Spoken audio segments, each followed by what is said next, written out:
Selon Jésus, là où vos enfants mettront leur argent, là aussi sera leur cœur. Agissons en conséquence pour le bien de nos enfants. Matthieu 6, verset 21. Que l'Éternel nous bénisse. Amen.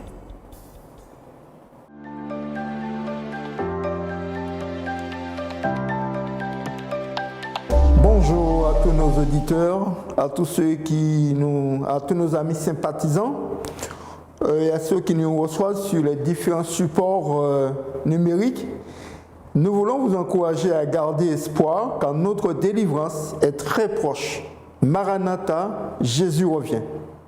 Aujourd'hui, notre réflexion vient clôturer une semaine autour du livre dans l'impact évangélique. Dieu, dans son amour, a toujours appelé des hommes et des femmes. Dieu a appelé Abraham, il a appelé Noé, Moïse, Élie, Samson, Jean-Baptiste et les disciples qui ont eu à le côtoyer.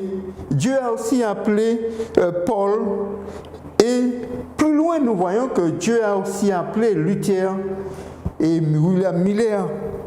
Mais ce qui est à remarquer, c'est que dans tous ces appels que Dieu a fait à l'homme, Dieu a toujours cherché à communiquer un message d'amour. Dieu a toujours cherché un message d'encouragement. Et c'est pourquoi, lorsque vous allez vous rendre compte que durant le grand désappointement d'octobre 1844, alors ce qui s'est passé, c'est que Dieu a voulu donner une information pour permettre à son peuple de ne pas se décourager. Qu'est-ce qu'il a fait? Je vais vous inviter à ouvrir vos Bibles avec moi dans le livre d'Apocalypse et nous lirons au chapitre 10 et nous allons lire le verset 8 à 11. Apocalypse chapitre 10 et le verset 8 à 11. Nous pouvons lire ensemble.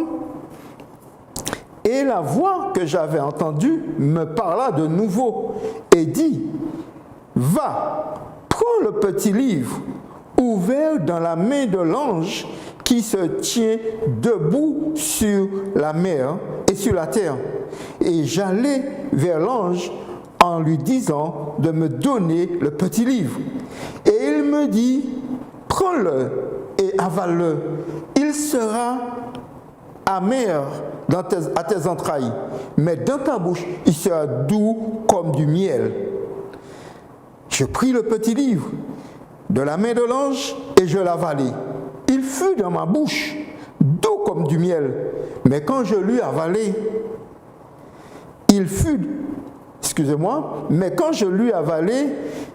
mes entrailles furent remplies d'amertume. Puis on me dit, il faut que tu prophétises de nouveau sur beaucoup de peuples, de nations, de langues et de rois.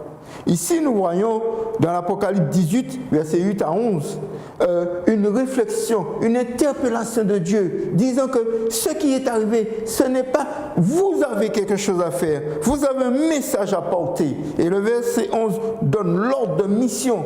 Il dit, alors au verset 11, si vous me permettez, nous allons le relire ensemble.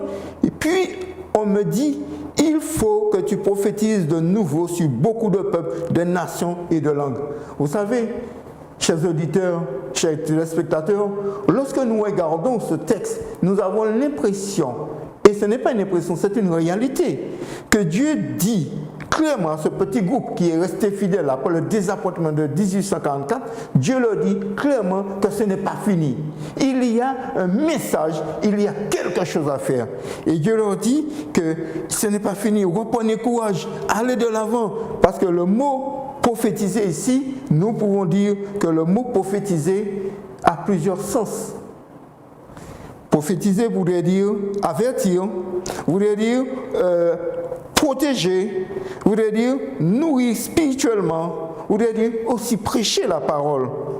Mais vous allez vous rendre compte que quand ce mouvement va démarrer, quand Dieu va dire que vous devez continuer à prêcher, vous devez continuer à aller de là, vous continuez à porter ce message aux hommes, eh bien vous allez vous rendre compte qu'il y a quelque chose qui va se passer, c'est que Dieu ne va pas rester en retrait. Pourquoi Dieu ne va pas s'entrer? Dieu va faire quelque chose. Il va donner un certain nombre d'éléments à ce petit groupe-là. Déjà, premièrement, sur toute une période, ce n'est pas d'un seul coup, tout n'est pas venu d'un seul coup. Mais sous une période, vous allez vous rendre compte que Dieu va faire quelque chose. Il va donner la révélation de la sainteté du sabbat. Il va donner une autre information sur la justification par la foi. Et après, on va arriver avec la réforme sanitaire. Et puis vous allez voir qu'il y a beaucoup d'autres choses que Dieu va permettre à ce mouvement de pouvoir découvrir.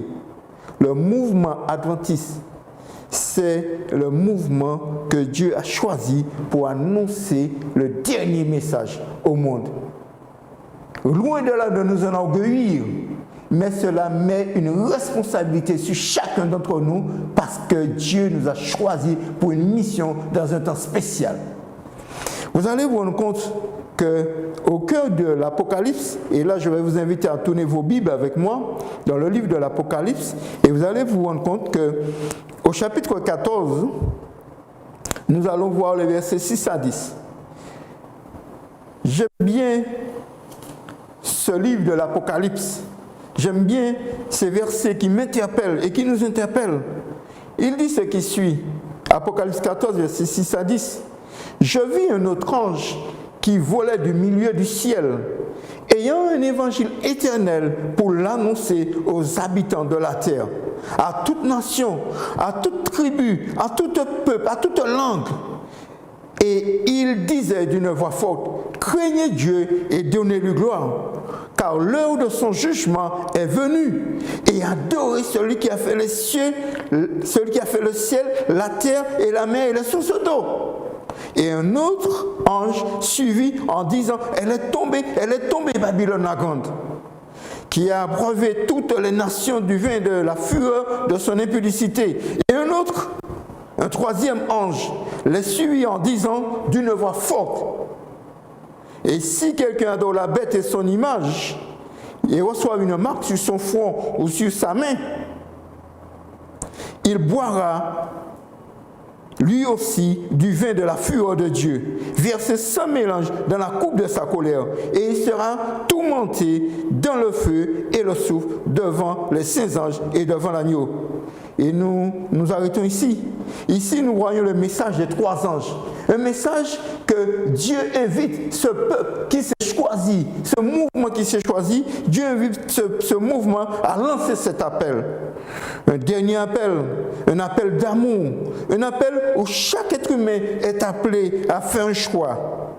Dans cet appel, Dieu veut rétablir une relation salvatrice avec chaque homme et chaque femme.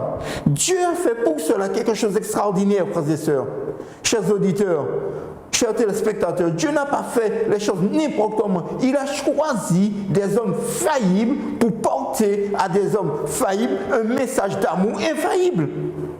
Et nous pouvons remercier Dieu pour cela. Nous pouvons glorifier Dieu pour sa sollicitude envers la race humaine. En choisissant des personnes, il va les équiper. Aujourd'hui, nous pouvons dire et nous pouvons nous demander qu'est-ce qui peut nous aider à maintenir la puissance? Qu'est-ce qui peut permettre qu'il y ait une puissance? Qu'est-ce qui peut permettre que cette église, qui est l'église, la dernière église que Dieu choisit, le peuple que Dieu se choisit, et comme je le dis, loin de là pour nous l'idée de nous enorgueillir, loin de là pour nous l'idée de pouvoir nous laisser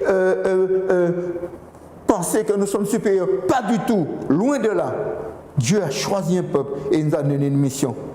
Et vous savez, j'aime bien dire que Dieu, quand Dieu choisit, il donne les éléments qu'on a besoin. Nous allons lire un passage que j'ai tiré dans le livre Colporteur Évangéliste et que je trouve que c'est un passage qui est à point nommé pour cette semaine d'en face que nous terminons. Il est dit au cours d'une réunion, et cela se trouve dans le livre Colporteur Évangéliste à la page 1, c'est le premier paragraphe. Il est dit au cours d'une réunion tenue à Dorchester, Massachusetts, en novembre 1854, j'eus une vision concernant la proclamation du message de grâce auquel le sceau de Dieu serait apposé sur le front des élus et le devoir incombant à nos frères de propager la lumière resplendissante sur notre sentier. Après cette vision, je dis à mon mari, et c'est Madame White qui le dit, elle dit à son mari, j'ai un message pour toi. Tu dois entreprendre. Elle demande à son mari d'entreprendre la publication d'un petit journal et le diffuser. Et elle dit, il aura d'humbles débuts, mais les gens le liront et enverront des fonds nécessaires à son impression, de sorte que ce sera d'emblée un succès. J'ai vu, jaillissant de cette modeste source, des flots de lumière se répandre dans le monde entier. Et cela se trouve, comme je le répète, pour ceux qui veulent prendre des notes, dans le livre Colporteur évangéliste, c'est la page 1 et c'est le premier paragraphe. Il est à remarquer que la servante du Seigneur, quand elle a déclaré ça, elle n'avait pas tort. Parce qu'aujourd'hui, à l'heure où nous parlons, nous pouvons dire qu'il y a près de 60 maisons d'édition adventistes dans le monde entier. Et ça, vous pouvez dire Amen. Parce que c'est important de le savoir, que ces 60 maisons d'édition que nous avons sur tout le monde entier qui composent le mouvement adventiste, il y a près de 368 langues et dialectes que nos publications impriment. C'est-à-dire que nous touchons pratiquement toutes les couches de la société. Et puis nous pouvons aussi remercier Dieu parce qu'elle n'avait pas tort quand elle disait qu'il y aurait des flots de lumière. Elle n'avait pas tort. Parce qu'aujourd'hui, il y a près de 21 691 représentants évangélistes qui travaillent sur une base en tant que soit régulier ou soit partiel ou sinon bénévolement, mais qui travaillent, qui distribuent nos prix, qui distribuent nos livres, toutes nos publications dans le monde entier. Nous pouvons aussi remercier Dieu parce que nous avons des maisons d'édition. Permettez-moi d'en citer quelques-unes. Je n'ai pas tout en tête, mais il y a Édition Saint-Félix qui se trouve en Espagne. Il y a Gema qui se trouve du côté du Mexique. Il y a IADPA aussi. Il y a Damary Lélis. Vous avez aussi Pacific Post, Regional Publishing Association. Tout cela, ce sont des maisons d'édition. Il y en a d'autres. Il y a sur Madagascar, à Antananarivo. Et bien, le message est prêché grâce à ces livres. Grâce à ces journaux, nous avons des journaux qui sortent. Par exemple, quand j'ai connu l'Église, nous avons connu le journal La Sentinelle. Aujourd'hui, nous pouvons parler de priorité. Nous avons Signe des Temps, Adventist World, la revue Adventiste. Nous avons aussi Ministry, qui est un journal qui est fait pour pouvoir permettre à nos leaders, à ceux qui veulent s'engager dans l'œuvre, à pouvoir se former. Et puis vous avez aussi la Liberté religieuse, la revue Liberté religieuse. C'est une revue qui est d'actualité, puisque nous sentons de plus en plus que la liberté religieuse est menacée. Alors là, la Liberté religieuse, c'est une revue que nous avons aussi. Mais en plus, pour la Martinique, eh bien, nous avons le journal Essor. Et puis pour l'Union des Antilles-Guyane françaises, nous avons le journal Aurore. De nombreux livres, vous avez aussi de nombreux livres, nous avons de nombreux livres, vous avez toutes sortes de livres pour toutes les tranches d'âge. Personne n'est oublié, avec différents thèmes, par exemple des thèmes sur la santé, des thèmes sur la cuisine, des thèmes sur le sport, la famille, les enfants, la théologie, et j'en passe. Tout cela, ce sont des livres qui sont là pour pouvoir nous aider, pour pouvoir permettre à cette Église dont nous formons d'avancer. Ce qui est important ce matin, aujourd'hui, alors que nous sommes en train de parler, il est important de savoir que cette œuvre de publication a démarré avec ce message. Et comme je l'ai dit, cette œuvre de publication que nous avons aujourd'hui, c'est une œuvre qui est holistique, formidable. Elle remplit sur la partie physique, sur la partie mentale, sur le social, sur le spirituel. Et on dit que, et nous pouvons dire aujourd'hui que cela remplit un rôle indéniable dans la prédication de l'Évangile. Alors, il y a quelque chose qu'on pourrait se demander ce matin. Qui est-ce qui est à l'origine de l'œuvre de publication? Je voudrais vraiment prendre le temps de lire avec vous quelque chose. Permettez-moi de le lire avec vous. Calmement. Dieu a toujours réuni les hommes. Dieu n'est jamais dépassé. L'auteur de ce texte, qui est le pasteur Ron Appenzeller, nous dit que Dieu a toujours réuni les hommes, l'époque et les événements afin de répandre son message. Dans le cas de Luther, tous nous connaissons Luther, nous savons ce qu'il a fait, nous savons qu'est-ce qu'il a porté. Il y a eu Gutenberg qui parut sur la scène de l'histoire au bon moment. Gutenberg, c'est celui qui a développé l'art de l'imprimerie. Et puis, avec Gutenberg, il y a eu l'Église adventiste pour son message pour la fin des temps, qui est reçu, pour la fin des temps, reçu de Dieu les indications de se servir de la page imprimée. L'œuvre des publications a son origine au ciel, extraordinaire de le savoir ce matin. Et il est dit, ce n'est pas dans l'esprit de ses fondateurs, ce n'est pas les pasteurs, ce n'est pas ceux qui ont créé cette église, qui ont dit qu'on va mettre cette œuvre de publication en place. Ce n'est pas ces personnes-là. Il s'agit d'un ministère qui doit, permettez-moi simplement de vous souligner que c'est Dieu lui-même qui a initié l'œuvre de publication dans l'église adventiste. Et là, c'est un ministère qui devra continuer jusqu'au retour de Jésus. Tant que l'œuvre de Jésus dans le lieu très saint sera en activité, l'œuvre de publication aussi sera en activité. C'est indéniable. Christ est le fondement, la pierre angulaire de l'église adventiste. Christ est le fondement. On ne peut pas dire qu'il y a un autre fondement. Nous sommes fondés, la parole, l'évangile, la prédication de l'évangile doit être fondée sur Jésus. Mais soulignez avec moi, et n'oubliez jamais cela. Et l'œuvre des publications en est la charpente. Je voudrais reprendre ça avec vous, chers auditeurs, chers téléspectateurs. Je voudrais reprendre, pas tout le texte, mais cette partie-là qui me semble à toute une importance pour chacun d'entre nous. Christ est le fondement, la pierre angulaire de l'église adventiste. Et l'œuvre des publications en est la charpente. Et ça, vous pouvez trouver ça dans le livre Principes fondamentaux de la représentation évangélique, page 26. De Ron Appenzeller. Nous pouvons dire, comme Jean-Baptiste ce matin, que nos maisons d'édition, nos représentants évangélistes, avec les ouvrages, préparent un peuple pour le retour de notre Seigneur et Sauveur Jésus-Christ.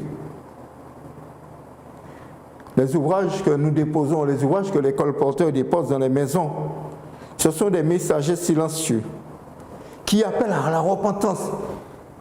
Ces messages appellent à la repentance, appellent les hommes et les femmes à la repentance, appellent les hommes et les femmes à se donner au Seigneur. Et ils ont un son clair et net. Repentez-vous, car le royaume des cieux est proche. Matthieu 3, verset 2. Et je cite, permettez-moi de citer ce que j'ai trouvé qui a toute son importance pour confirmer tout ce que nous avons déjà dit.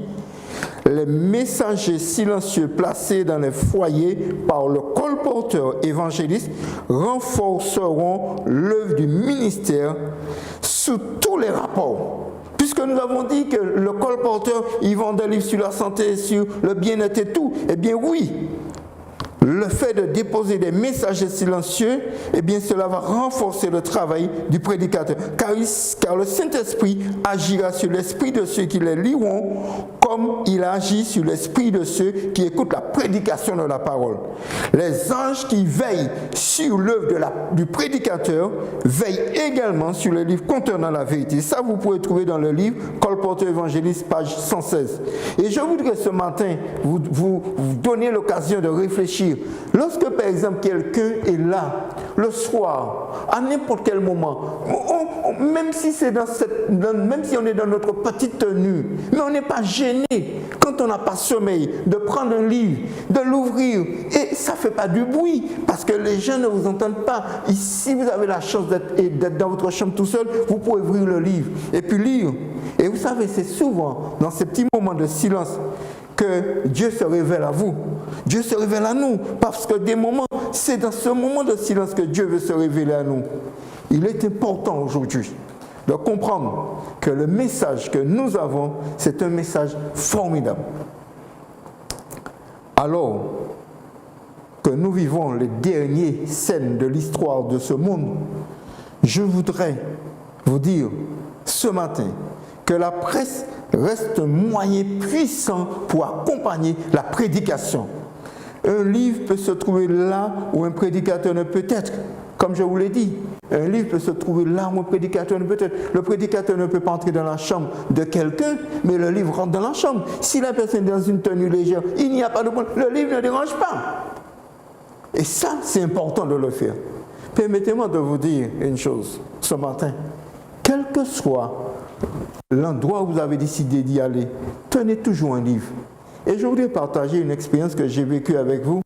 Alors, un samedi, je n'ai pas l'habitude de voyager le samedi, mais ce jour-là, j'ai été envoyé pour une mission sur la Guyane.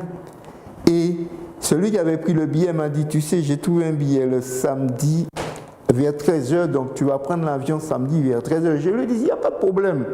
Je vais y aller parce que je sais que je devais partir pour cette mission et revenir assez rapidement.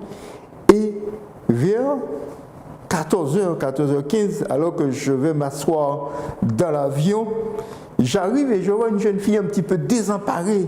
Et je me dis, mais qu'est-ce qui se passe? Elle me dit, monsieur, vous ne savez pas, on vous met à côté de ma maman. Ma maman, ça sera difficile pour vous pendant le voyage.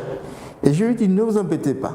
Ne vous embêtez pas, nous allons voir, nous allons voyager ensemble, ne vous embêtez pas.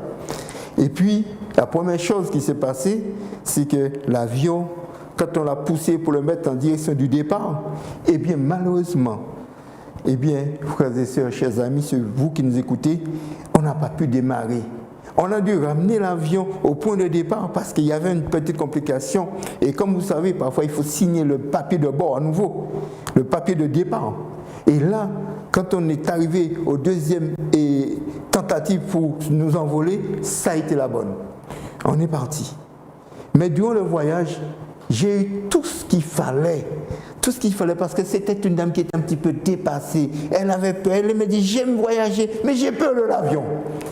Et durant tout le voyage, j'ai dû parler, l'encourager jusqu'au bout. Oh Dieu merci, nous sommes arrivés à la fin de notre voyage. Et tandis qu'on atterrissait sur l'aéroport de Cayenne au Chambaud, aujourd'hui Félix Eboué, alors à ce moment-là, j'ai fait quelque chose. Je lui ai dit, écoutez madame, j'ai un livre pour vous. Et j'ai tiré de mon sac un livre qui s'appelle « Pour un bon équilibre physique, mental, social et spirituel ». Et je lui ai dit, je voudrais vous offrir ce livre. Et il m'a dit, monsieur, je suis content. Et j'ai présenté, avant même de faire, j'ai présenté le livre. J'ai pris le temps de présenter le livre, d'expliquer un petit peu comment ça se compose. J'ai montré quelques chapitres. Il m'a dit, mais ça répond à mes besoins. Et là, à ce moment-là, elle m'a dit, vous savez ce qu'il faut faire? Il faut que vous puissiez me dédicacer. Vous allez me dédicacer le livre parce que je sais que Dieu vous avait mis à côté de moi. Parce que je n'aurais jamais pu bien voyager comme j'ai voyagé. Et là, à ce moment, j'ai pu dédicacer le livre pour elle et j'ai mis toutes les informations. Et à ma grande surprise, il y a de cela quelques mois, j'ai pris de ses nouvelles et elle m'a dit qu'elle est entrée en contact avec un des responsables de l'église adventiste en Guyane, qui est un membre de sa famille, bien sûr, qui est un membre de sa famille. Et elle m'a dit que les choses se passent très bien parce qu'elle a commencé à étudier la parole de Dieu. Elle est contente de savoir qu'il y a un Dieu qui existe. Et là, frères et sœurs, chers amis, j'ai compris pourquoi j'étais dans l'avion ce jour-là, parce qu'à moi-même, je n'aurais pas voyagé ce jour-là. Mais j'ai compris pourquoi j'étais dans l'avion, parce que le Seigneur avait un plan pour cette femme. Je voudrais continuer, et nous allons lentement, sûrement vers la fin de notre réflexion ce matin. Je voudrais continuer en vous donnant une autre explication, un autre verset de la Bible. Parce que parfois, on a l'impression que les choses vont prendre du temps. On a l'impression que les choses vont... Il n'y a pas de puissance. Mais je suis désolé de vous le dire aujourd'hui, que Dieu a pris les choses en main. Et dans le livre d'Apocalypse, je vais vous inviter à chercher à la maison. Pour ceux qui prennent, prenez votre portable, prenez votre Bible. Apocalypse 18, nous sommes ensemble, nous terminons ensemble.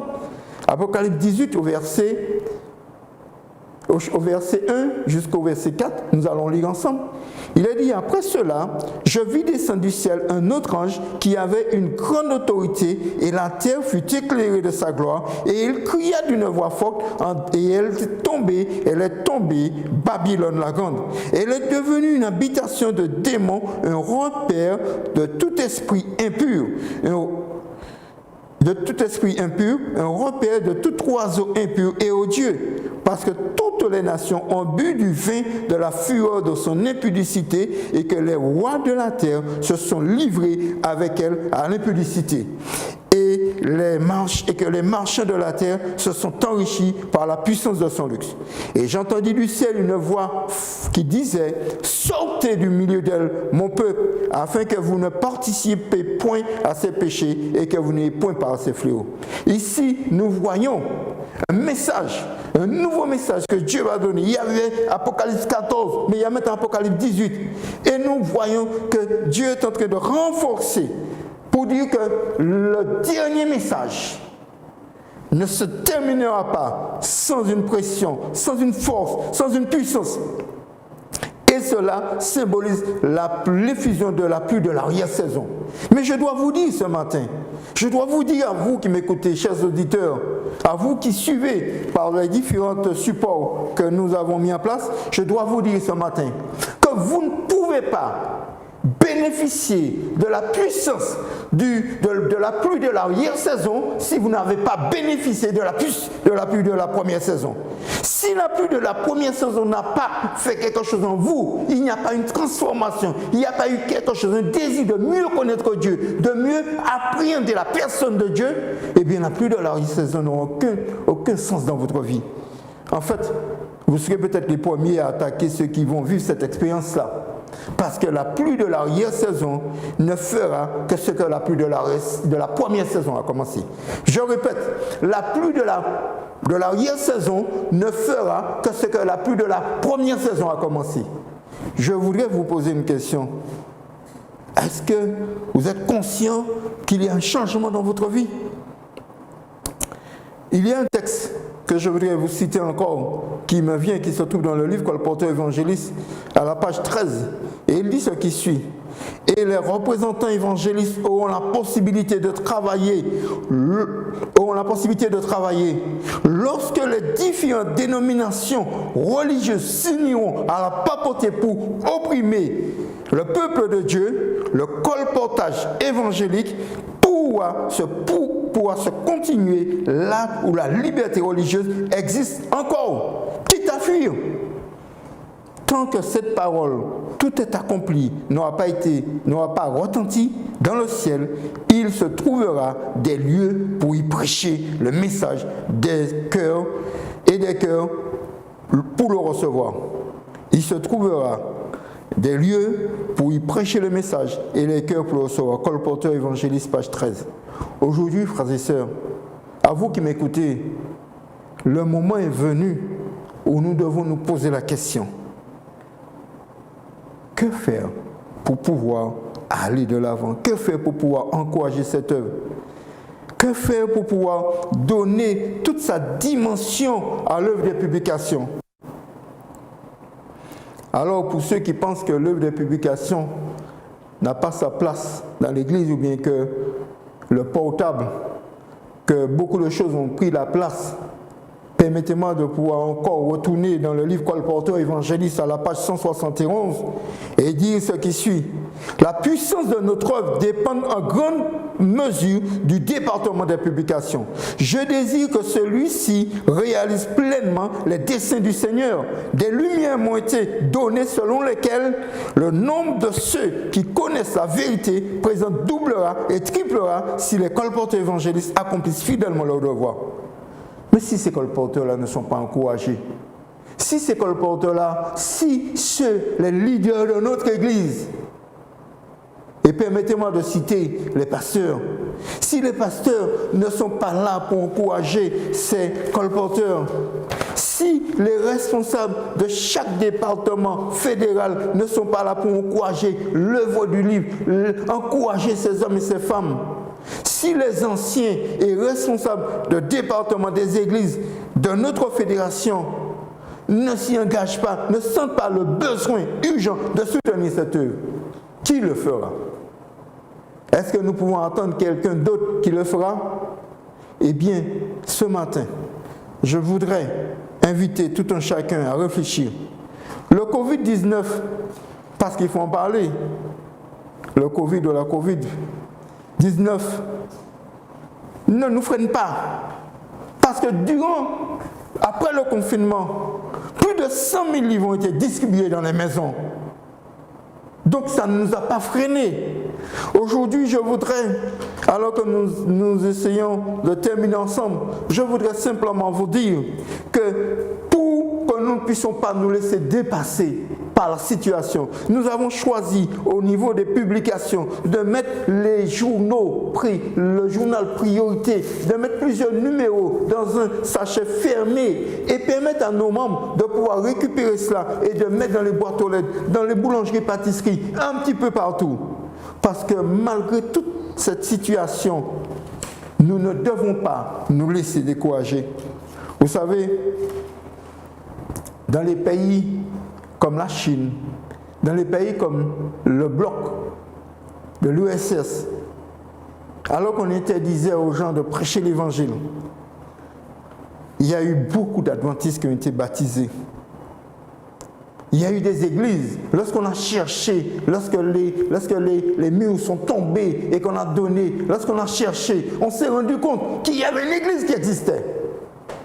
Parce que chaque personne savait quelle était la mission. Si aujourd'hui, malgré cette situation, nos églises sont fermées, mais Dieu nous invite à ne pas fermer nos esprits et à rester ouverts pour que nous puissions réussir, frères et sœurs, chers amis. Dieu nous invite à garder espoir, à savoir que malgré tous ces événements que nous voyons, nous devons garder confiance en lui et encourager l'œuvre des publications. Ce matin, Dieu appelle des hommes et des femmes. Certainement, vous allez me dire, oui, mais je suis malade. Mais si vous êtes malade, vous pouvez prier pour les colporteurs. Vous pouvez prier pour l'œuvre des publications dans l'Inter-Amérique. Mais vous pouvez prier pour le monde entier. Si vous êtes handicapé et que vous ne pouvez pas vous déplacer, vous pouvez prier aussi pour cette œuvre-là. Parce que Dieu nous invite à être des agents pour qu'il y ait de la puissance. Mais peut-être que vous allez me dire que, oui, la prière. Mais vous pouvez aussi entrer dans un plan financier. Et permettez-moi de pouvoir vous raconter une expérience que j'ai vécue au moment où j'étais sur le terrain. Eh bien, j'ai vécu une belle expérience avec une des sœurs qui était sur Rivière-Salée. Elle m'a dit, écoute mon frère, je sais que tu es un homme de Dieu. Et je sais que la mission que Dieu t'a donnée, c'est une mission bénie. Et elle m'a dit, écoute, tu sais qu'est-ce que j'ai décidé de faire? J'ai décidé de pouvoir mettre tout, dans le temps on était en francs. Elle m'a dit, j'ai décidé de mettre 200 francs tous les mois de côté. Elle travaillait, elle faisait sortir 200 francs de son salaire. Et elle me dit, tu peux venir parce que je vais acheter pour 200 francs de livres. Ça va t'aider. Mais ça va aider l'œuvre. Et tous les mois, je venais la voir. Tous les mois, j'étais chez elle. Je ne venais pas systématiquement parce qu'elle m'avait dit de venir pour cela, mais j'y étais parce qu'elle m'avait dit, l'argent est là.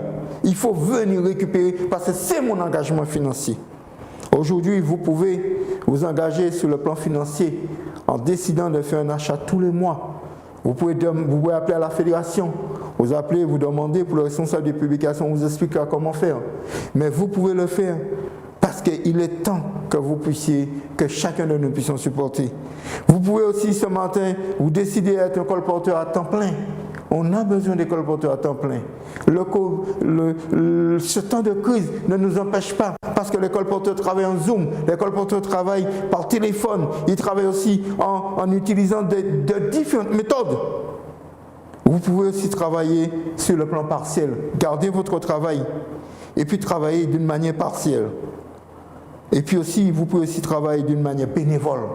Il y a de la place pour tout un chacun. Aujourd'hui, je voudrais vous inviter à ne pas perdre courage. Je voudrais aussi, pour ceux qui n'ont pas le livre Colporteur Évangéliste, vous dire que les textes que nous avons tirés du livre Colporteur Évangéliste, vous pouvez les retrouver dans le livre Témoignages pour l'Église, volume 3. Vous allez y trouver ces textes-là. Mais je voudrais vous encourager. Je voudrais vous dire que Jésus revient bientôt. L'œuvre ne se terminera pas aussi faible que nous pouvons penser. Les choses iront très vite. Le message sera prêché. Et les âmes seront mises à l'abri dans les greniers célestes. Et puis beaucoup d'entre nous, malheureusement, si nous n'avons pas accepté cela, nous dirons, hélas, l'été est passé, la moisson est finie et je ne suis pas sauvé. Ce n'est pas ce que je souhaitais pour vous. Je souhaitais que chacun d'entre nous, nous soyons sur la mer de verre pour glorifier, pour acclamer notre roi des rois et notre Seigneur des seigneurs. Je souhaite que le Seigneur puisse vous bénir abondamment, que le Seigneur puisse vous éclairer abondamment, que vous puissiez sentir l'appel de Dieu, que vous puissiez sentir que Dieu est en train de vous parler, que vous puissiez sentir que ce message était un message pour vous, aussi faible que je suis, mais je crois que le temps est arrivé où chacun doit s'engager pour Dieu. Amen. Je voudrais vous inviter là où vous êtes à pouvoir baisser la tête et nous allons prier ensemble pour demander à Dieu de nous aider. Notre Père qui est aux cieux, nous voulons ce moment te remercier. Nous voulons te glorifier parce que ta parole a été prêchée ce matin. Ta parole a été prêchée, tu nous as nourris, tu nous as parlé, tu nous as interpellés sur cette œuvre qui est l'œuvre de publication, qui représente la charpente même de cette église dont nous faisons partie, l'église adventiste. Alors Seigneur, aide-nous à maintenir cette charpente, aide-nous à la construire, à la consolider. Seigneur, accorde-nous ta sagesse. Je te prie en ce matin, Seigneur, de bénir ceux qui ont entendu l'appel. Il y a de ceux qui ont entendu l'appel, qui se disent, certainement il faudrait que je puisse y répondre. Eh bien, bénis-les, Seigneur. Mais je te prie aussi pour ceux qui veulent encourager, qui veulent supporter cette œuvre, Papa. Je te prie de les bénir et de les faire grâce. Seigneur, en ce matin, accorde-nous ton Saint-Esprit. Pardonne-nous de nos péchés. Pardonne-nous aussi de nos égarements. Pardonne-nous de notre léthargie. Pardonne-nous de ces moments d'ignorance que nous avons et permets que nous puissions avoir la vision de ce moment, la vision où tu nous appelles de pouvoir nous réveiller et à pouvoir nous engager avec toi. Permets que nous puissions avoir cette vision et que nous puissions le faire. Nous t'avons prié au nom de Jésus-Christ et que tout honneur, toute gloire te vienne au siècle des siècles. Amen.